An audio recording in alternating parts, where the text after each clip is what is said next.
ওরে ভগতের চরণ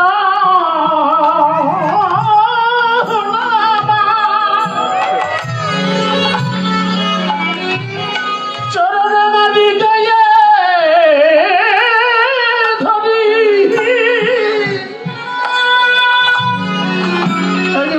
এই ভগত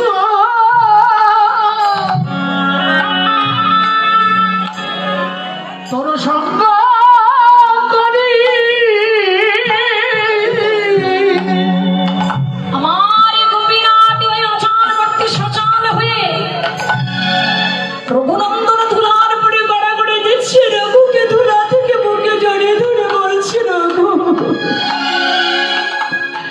তুই অমল করে আর কাঁদিস না, এই তো আমি তোর কাছে এসেছি।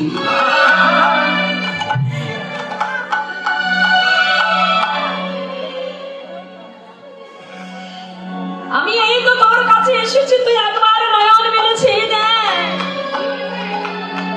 তুই বলছি না আমি নাড়ু খাবো, তোর নাড়ু কই দে নাড়ু।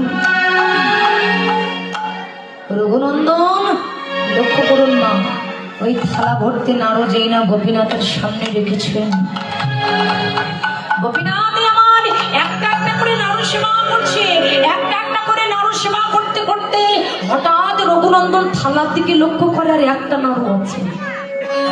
ওই নাড়ুটা যখন খেতে যাবে সঙ্গে সঙ্গে রঘুনন্দন হাতটা চেপে ধরেছে। এ কি ও গোপীনাথ, তুমি মোটে খেতে চাইছিলে না, আর এখন খেতে এসে তুমি সবই খেয়ে ফেলছো। আমার বাবা বাড়ি এসে যখন আমার কাছে প্রসাদ চাইবে, আমি প্রসাদ কোথা থেকে দেব? তুমি একটা নাড়ু অন্তত রেখে দাও। কত কেঁদে কত সেদে তোমাকে ডেকে আনলাম, আর তুমি সব খেয়ে ফেলছো, বাবাকে প্রসাদ কোথা থেকে দেব? গোপীনাথ রঘুনন্দনের কণ্ঠটা জড়িয়ে ধরে বলছে, রঘু এই জগতে কত ভক্ত তো আমাকে কত কিছু দেয়, কিন্তু সবাই আমার সামনে দিয়ে রেখে যায়, তোর মতো এমন করে আমার কেউ খায় না। ওরে তোর মতো এমন করে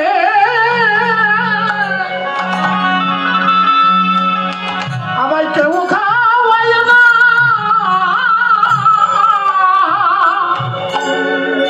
নয়ন জলে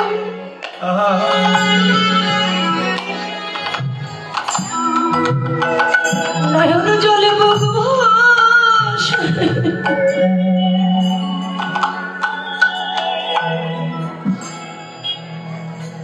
তোর মতো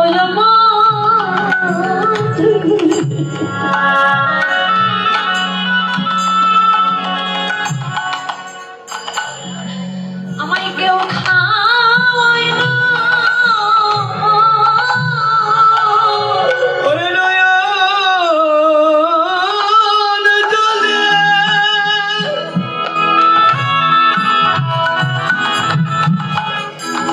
নয়ন জলে বুক ভাসাইয়ে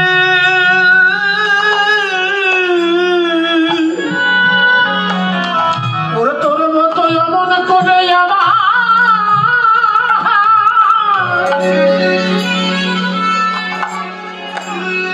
কেউ খাওয়ায় না।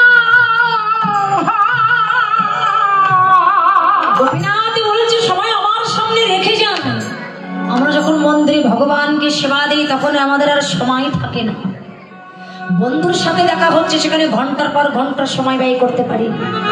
ছেলে মেয়ে এসেছে, তাদের সাথে ঘন্টার পর ঘন্টা আমরা গল্প করতে পারি, কিন্তু আমরা যখন মন্দিরের ভিতরে যাই ভগবানের সাথে যে আধা ঘন্টা 1 ঘন্টা সময় ব্যয় করব, ভগবানের সাথে কিছু কথা বলবো, সেই সময়টা আমাদের হয় না। তাই আমার গোপীনাথ রঘুকে ডেকে বলেছে, রঘু এই জগতের মানুষ এরা সবাই আমার সামনে রেখে যায়, কিন্তু তোর মতো এমন করে নয়নের জলে বুক ভাসিয়ে আমার কেউ রাখে না। আমার এমন করে কেউ খাওয়াই না। তুই যে নয়নের জলে বুক ভাসিয়ে ভেসে আমাকে ডাকছিস, এমন করে তোর মতো এমন করে জগতে আমার কেউ ডাকে না। এবার সেই গোপীনাথকে সেবা দেওয়ার পরে কিছুক্ষণ পরে আমার মুকুন্দ সরকার বাড়িতে এসেছেন। আসার পরে তার ছেলেকে ডেকে বলছে, রঘু, এই রঘু, ওই ভগবানের প্রসাদে দিয়ে প্রসাদ না নিয়ে তবে অন্য কিছু গ্রহণ করতে পারছি না। রঘু মনে মনে চিন্তা করলেন, আমি প্রসাদ কোথা থেকে দেবো? প্রসাদ তো সব গোপীনাথ খেয়ে নিয়েছে। এখন এমন কথা যদি আপনার ছেলে আপনাকে বলে, আপনি বিশ্বাস করবেন? মুকুন্দ সরকার এসে রঘুনন্দনকে ডেকে বলছে, এই রঘু, প্রসাদে দে। আমি যে প্রসাদ না নিয়ে অন্য কিছু গ্রহণ করতে পারছি না।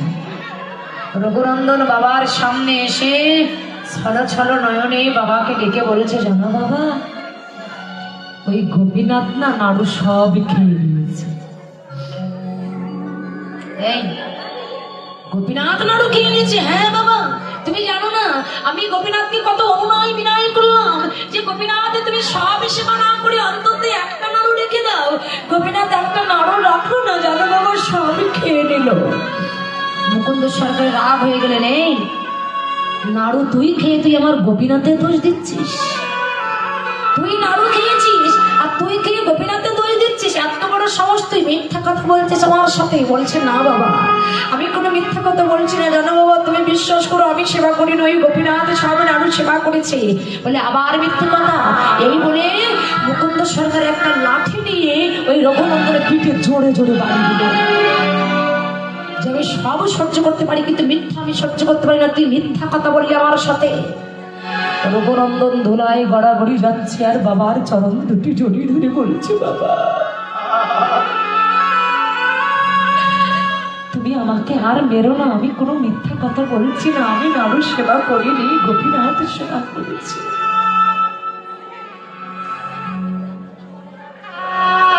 আমি সেবা করিনি, গোপীনাথ সেবা করেছে। তুমি বিশ্বাস করলে না? এই বলে রঘুনন্দনের পিঠে যখন জোরে জোরে লাঠির বাড়ি দিলেন, রঘুনন্দন ধুলায় ধূসর হয়ে নয়নের জলে কাঁদছে। আর যেই না কাঁদছেন,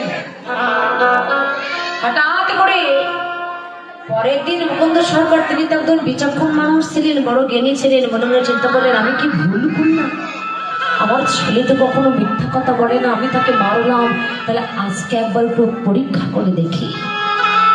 পরের দিন সেই বাইরে যাওয়া নাম করে আবার কিছু নাড়ু, থালা ভর্তি নাড়ু ওই রঘুনন্দনের কাছে দিয়ে বলছে, যা তো বাবা, আমি আজকেও বাড়ি থাকবো না, তাই তুই এই নাড়ুগুলো গোপীনাথকে সেবা দিবি। এবার রঘুনন্দন কি করেছে জানেন? ওই থালা ভর্তি নাড়ু নিয়ে মন্দিরের দরজাটা খুলে পাথরের গোপীনাথের সামনে নাড়ুর থালাটা রেখে নয়নের জলে কেঁদে বলছে, গোপীনাথ, আজকে কিন্তু আমি তোমাকে অত ডাকতে পারবো না, আমার মনটা খুব খারাপ। এই বলতে বলতে তাকে দেখে ওই পাথরের গোপীনাথের অঙ্গ দিয়ে রক্ত ঝরঝর করে ঝরে পড়ছে। একই গোপীনাথ, আমার বাবা আমাকে মেরেছে বলে তোমাকে মেরেছে, তোমাকেও ছাড় দেয়নি।